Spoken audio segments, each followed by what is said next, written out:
Nous allons parler ce soir du Burundi où les élections du 20 mai sont maintenues malgré le coronavirus. Nous irons aussi au Bénin évoquer le déconfinement qui a commencé aujourd'hui avec la rentrée scolaire. Est-ce un pari risqué? On va parler aussi de 2 derniers sujets du Togo, l'allègement du couvre-feu et puis le Covid qui est rentré en prison. À la prison civile de Lomé. Plus précisément, nous en parlons ce soir avec David Djabavi qui est avec nous. Bonsoir David. Bonsoir Samuel. Bonsoir Dimas. Dimas Dikodo, bonsoir. Bonsoir David et bonsoir Samuel. Bonsoir à toutes celles et à tous ceux qui nous suivent de près et de loin. Nous commençons avec le Burundi. Les élections générales présidentielles, législatives et municipales sont prévues pour le 20 mai. Élections maintenues malgré la menace du coronavirus. Les Burundais sont en campagne depuis le 27 avril dernier. 6 candidats s'affrontent pour la présidentielle, dont le dauphin du président Pierre Nkurunziza, le dauphin Évariste Ndayishimiye, qui sera face au principal opposant Agathon Rwasa. Dimas, c'est pas très risqué pour le Burundi dans le contexte sanitaire qu'on connaît, même si le président est très chrétien, de maintenir un scrutin. Trop risqué même, trop risqué. Vous savez, c'est la Bible qu'il prétend croire ou bien qu'il croit pour pouvoir bien le respecter, recommande à ce qu'on soit rusé comme les serpents. Et donc, ce qui veut dire que si tu vois un mal, tu n'iras pas dire que parce que je suis chrétien, parce que moi j'ai la foi, je vais aller affronter ce mal physiquement comme ça. Ce n'est pas la foi, c'est la crédulité, c'est la témérité. Ça n'a rien à voir avec la foi. Et exposer son peuple de la sorte dénote plutôt d'une irresponsabilité que de la foi. Parce que, comme nous le disons toujours ici, on ne fait pas l'expérience de sa propre mort. C'est la mort des autres qui peut te servir d'expérience. Alors, on a vu ce qui s'est passé en Guinée. Oui. Et quand l'élection était maintenue, on a vu que immédiatement les chiffres ont flambé. Et les responsables, même le président de la CENI, de la commission électorale, a décédé suite à cette maladie. Et donc, exposer son peuple comme ça, c'est de l'irresponsabilité. Maintenant que, ce qui est bizarre, c'est que au moment où ils ne devaient pas reporter les élections, c'est des gens qui jouent au chrono. Mais maintenant qu'ils ont tous les arguments en leur faveur pour pouvoir reporter les élections, ils font tout comme s'ils veulent s'en débarrasser. Je pense que cela dénote plutôt d'une irresponsabilité qui ne dit pas son nom que de parler d'un agenda républicain. L'opposition fait également campagne parce que quand on voit un peu les images de la campagne, c'est des foules énormes que draine également Agathon Rwasa. Ça veut dire que malgré la menace, l'opposition non plus n'a pas demandé de report. Est-ce qu'elle a la capacité de demander un report, l'opposition burundaise? Oui, demander la capacité, oui. Bon, maintenant, est-ce qu'ils vont l'obtenir? Voilà, même si elle demandait un report, est-ce que Nkurunziza va accepter de la mettre en application? Je pense plutôt qu'au-delà de l'alarme que beaucoup voient à travers le maintien de ces élections, il faut aussi reconnaître la volonté du président Nkurunziza de faire appliquer le calendrier républicain et aussi son désir de se démarquer des affaires politiques en acceptant de ne plus être candidat. Certains pays africains l'ont expérimenté déjà. La Guinée a organisé des élections dernièrement. Le Mali aussi a organisé des élections législatives. Au départ, il y a eu plus de peur que de mal, mais les populations il y a eu beaucoup de mal après. Réussi à mettre en application les mesures barrières. Mais les cas ont flambé après. Les cas ont flambé après. Oui, les cas ont flambé après. C'est tout à fait normal puisqu'il y a la mobilisation populaire. Les gens sont sortis pour les campagnes, etc. Ça devrait... On parle de confinement ailleurs et que c'est difficile à appliquer d'ailleurs chez nous en Afrique ici. C'est ce moment qu'il faut exposer son peuple pour parler d'élections et autres là. Oui, non, moi je pense que plutôt, Nkurunziza a bien fait de maintenir ces élections présidentielles. Ce ne sont pas des reporter ces élections présidentielles. Si les élections ont été reportées, le même Nkurunziza sera... vous savez, c'est un homme qui change de langage au gré de ses humeurs. Rien ne prouve que si les élections sont reportées sur 3 mois, Nkurunziza accepterait de ne pas être candidat. Il peut revenir sur sa décision et faire passer la raison de la lutte contre le coronavirus. C'est un homme subtil, il faut savoir jouer avec lui. Donc moi je pense que en maintenant les élections sur cette date, le peuple burundais doit être assez responsable pour mettre en application les mesures barrières, éviter d'être parce qu'ils ne le font pas à un meeting. Oui, mais là maintenant, à qui la faute? Nkurunziza a appelé aux élections. Le peuple qui va voter est sorti massivement. La campagne bat son plein. L'opposition mobilise autant que le candidat du pouvoir. Et donc c'est la population qui doit comprendre qu'en sortant massivement, il faut depuis quand tu as vu une population comprendre quelque chose d'ailleurs? Il faut voir devant le danger. Regarde la ferveur populaire. Au moment des campagnes, les gens s'accrochent à des voitures, ils font des caravanes, il y a des accidents à la limite bêtes, mais ça continue comme ça. Ça, c'est la ferveur populaire. Personne ne peut se lever et facilement, c'est l'effet de foule. Oui. Donc, demander à une population d'être responsable quand les leaders même ne sont pas responsables. C'est comme demander à des brebis d'être responsables et non le berger.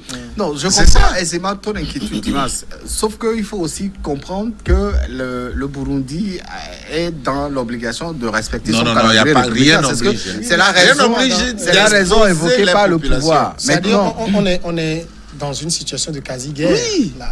Si on était en guerre où il y a des armes, si personne n'irait voter, on est là en guerre, comme Macron le disait, contre un ennemi invisible. Oui, mais il y a eu combien de morts au Burundi jusque-là? Je pense qu'ils ont 1 ou 2 morts. Voilà. Donc vous voulez qu'il y en a plus avant? Non, mais le gouvernement burundais est conscient du maintien de ces élections. Quel conscient? Moi, je pense que en maintenant... Avant les législatives au Mali, le Mali comptait 5 Oui, ça c'est le Mali. Oui, après les législatives, ils sont autour de 600 ou 700. Les Burundais sont immunisés? Non, mais ça c'est le Mali. Le Mali, c'était les élections législatives aussi. Et tout le monde n'était pas... que ce soit législative ou présidentielle, mais je pense quand même, au-delà de tout, c'est vrai que nous sommes tous inquiets, au-delà de toute cette inquiétude, il faut quand même saluer le courage de Nkurunziza d'aller à ces élections pour passer la main à un autre et permettre aux Burundais aussi de vivre ce qu'on appelle l'alternance. Je pense qu'il faudrait beaucoup plus voir le maintien de ces élections sous cet angle-là aussi. Alors oui, justement, c'est aussi un côté qui peut expliquer le fait que l'opposition participe en se disant, on connaît très bien Nkurunziza. Si on criait sous la menace du coronavirus, on lui demandait de reporter, ce monsieur est capable de tout. Vous le connaissez mal. Oui, il va être capable de tout, mais si eux tous ils pensent à la population, ils allaient plutôt adopter cette voie. Ils allaient plutôt tenter et voir peut-être le refus de Nkurunziza avant de vouloir s'y engager. Ce qui se passe ici, c'est qu'il y a une opposition, il y a une population qui est abandonnée à elle-même. Et les leaders montrent une irresponsabilité inouïe. Et ce n'est pas bien. Cela démontre que la plupart, dans la plupart de nos pays, on ne pense pas beaucoup au peuple. On pense à ses intérêts personnels. On pense à faire des calculs politiciens pour pouvoir aboutir à des... Mais comment on peut exposer des populations comme ça? Depuis quand vous allez, même dans de simples marchés, de simples supermarchés, pour aller acheter, les gens ne respectent pas la distanciation.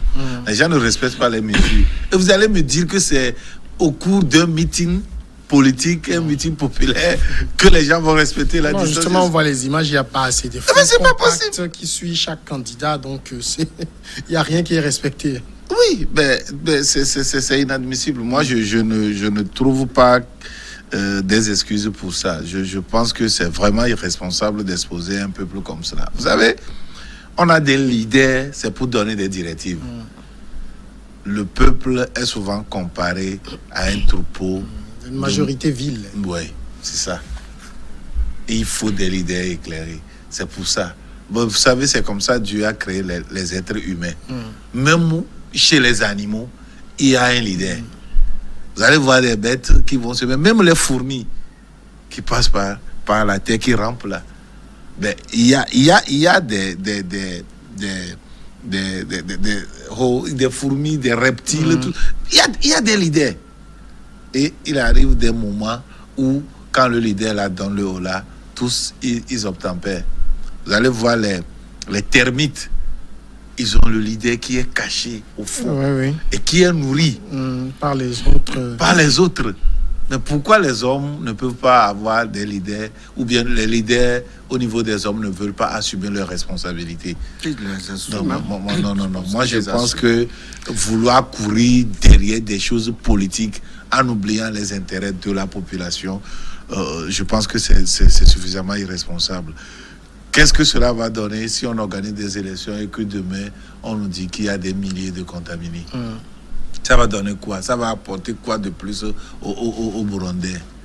Je pense que ce n'est pas la meilleure solution. Je crois que les candidats à cette élection surfent aussi sur l'effet coronavirus pour faire passer leur message lors de leur sortie de campagne électorale. Aucun candidat ne met de côté les conseils qu'il faut toujours donner aux populations. Et si le Burundi est arrivé à accepter de maintenir ces élections, c'est aussi parce que en face, il y a un défi qu'il faut relever. Moi, le défi, c'est quoi? Le défi, c'est quoi, David? C'est que Nkurunziza a accepté de quitter le pouvoir. Et donc, il faut... C'est pas un défi, ça. Il faut rester... Quelqu'un qui accepte de quitter le pouvoir, ce n'est pas un défi. Ça ne représente plus un défi. Il faut rester dans cette lignée. Plutôt, ça donne des envies, des boulimies de pouvoir. Et c'est les Burundais qui vont voter. S'ils n'étaient pas d'accord, ils ne sortiraient pas, ils n'iraient pas voter. Et donc, à partir du moment où... Parce que peut-être on ne les a pas suffisamment éclairés sur les dangers que représente le mal du moment. Non, le calendrier républicain existait avant l'avènement du coronavirus. Oui. Et donc, pendant l'avènement du coronavirus, dans tous les pays se sont investis. Tous les pays reportés. Oui, chaque pays a une réalité. A reporté le second tour. Oui, la France. Il y a eu combien de morts en France? Il y a eu combien de contaminés en France? Oui, mais avant qu'on le reporte, il n'y avait pas ces milliers de morts. Quand on regarde les erreurs d'ailleurs, on ne va pas les commettre également. Oui, mais chaque pays a ses réalités qui vous dit que... On a dit la même chose à la Guinée. Reporter, ce n'est pas le moment. Ils sont allés, ils ont perdu le président de la CENI. Oui. Ils ont perdu même une autre autorité dont j'oublie l'identité. Mais je pense quand même que... nous sommes tous d'accord. Sauf que, quelque part, il y a une entité qui est appelé à aller au vote. Cette entité, c'est le peuple burundais. Si le peuple burundais aujourd'hui dit non, je ne veux pas aller aux élections... Comment le peuple va dire non? On dit que ce peuple a besoin de leaders. Mais Nkurunziza ne va pas porter des armes contre ce peuple. Et donc, si le peuple accepte d'aller écouter les leaders lors des meetings populaires, si le même peuple accepte d'aller, n'attend que la date de l'élection pour aller à ces élections, c'est parce que ce peuple aussi a compris la nécessité d'aller à ces élections. Sinon, rien n'urgeait aujourd'hui sur ces élections. Sauf qu'en face, celui qui est appelé à aller à ces élections, c'est quelqu'un qui est subtil. Il faut savoir le gérer. Le même président avait dit qu'il n'irait plus aux élections. Il est revenu sur sa décision. Vous vous rappelez cette histoire de coup d'État qui avait été inventé au Burundi entre-temps. Il a profité pour balayer l'opposition. Aujourd'hui, l'opposition... Mais Agathon Rwasa, c'est un de ses opposants les plus virulents au Burkina. Mais aujourd'hui, cet homme est... Au Burundi. Mais cet homme, aujourd'hui, est accepté pour participer à ces élections. C'est un acquis. Mais donc, il ne faut pas perdre de vue ces acquis. Il ne faut pas perdre... Mais pourquoi tu parles de... Non, c'est des gens qui plutôt trouvent des aubaines parce que Nkurunziza disait qu'il ne veut plus aller. Pour eux, c'est une opportunité d'aller capter le pouvoir. C'est la boulimie du pouvoir dont on parle. Lors des dernières élections présidentielles, quel opposant burundais a participé à ces élections en face de Nkurunziza? Il n'y en avait pas. Oui, c'est ce que nous disons. C'est parce que Nkurunziza disait qu'il ne veut plus aller. Aujourd'hui, que eux tous, ils pensent que c'est une aubaine pour pouvoir aller capter le pouvoir. Aujourd'hui, si le pouvoir... Ils oublient le peuple du Burundi accepte d'organiser ces élections, accepte que des opposants participent à ces élections, l'ensemble de la population burkinabé et burundaise estime que c'est un acquis, qu'il ne faut pas laisser passer cette opportunité. Et donc, s'il faut aller aux élections pendant la crise sanitaire, allons-y. Mais en face, prenons les dispositions, respectons les mesures barrières pour que demain on ne tombe pas dans un difficile. truc. Finalement, crise Nkurunziza sanitaire. portera l'entière responsabilité de ce qui va arriver après. Nkurunziza, oui, parce que c'est lui le premier, le premier citoyen qui devait décider autrement. Il ne l'a pas fait. À part ça, c'est toute la classe politique qui a cette responsabilité. Moi, je disais qu'il faudrait d'abord que d'autres voix contradictoires se lèvent d'abord avant que Nkurunziza ne s'entête. Mais à partir du moment où eux tous, ils ont accepté aller dans cette condition, je dis que la responsabilité est entièrement partagée à tous les niveaux. Donc, et l'opposition et le pouvoir en place ont leur responsabilité de tout ce qui adviendra après ces élections-là. On ne peut pas être suffisamment irresponsable de la sorte et exposer tout un peuple comme ça parce que c'est la politique. La politique est faite pour quoi? Pour l'intérêt du peuple. La politique est faite, vous voyez, dans les autres pays, on a même, pour ne pas mettre la vie des députés en danger, eh bien, on a dû prendre des dispositions constitutionnelles pour que le gouvernement continue pas à gouverner par ordonnance. Vous voyez? Et donc, comment vous allez exposer tout un peuple comme ça parce que on a des acquis politiques? Qu'est-ce qu'on appelle acquis? Rien n'est acquis dans ce pays-là. Rien n'est acquis dans ce pays. C'est la population qui est exposée comme cela et c'est inadmissible. D'accord. Partons pour la première pause et on revient continuer avec un autre sujet.